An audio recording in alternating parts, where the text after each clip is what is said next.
Molt bona vesprada a tots. Disculpar que per circumstàncies del fred estem així un poquet més recollidets, però entenc que estem menys xolats que a la part de fora.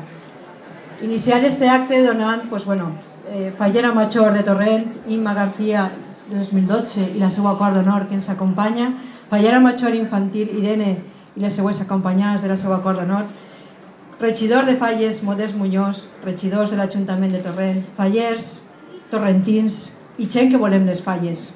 Estem així en una nova edició d'aquesta exposició del ninot, d'aquestes exposicions i aquests inicis de les falles en les quals avui veiem tots aquests ninots, vora 60, dels quals el record d'aquestes falles del 2012 seran 2 ninots. Aquesta essència de la falla que és el millorar, el renovar-se, el que es cremarà el dia de neu però que tornarà a iniciar-se el dia de neu.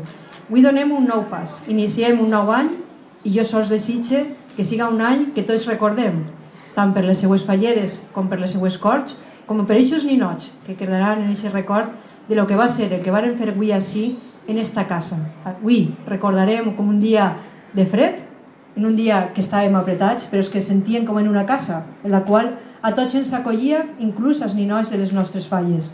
Aquests ninots que després, com ha dit, sols quedaran 2, però que aquests ninots donaran pas als pròxims ninots i a les pròximes falles, i l'esperit de les falles mai morirà perquè tornarà a cremar-se i a renaixer. Per tant, crec que és el millor que podem fer avui tots els torrentins. Visitar la nostra exposició i al cap d'uns dies sabrem quins són aquests 2 ninots que quedaran al nostre record i que guardarem per sempre. Moltes gràcies i molt bona vesprada a tots.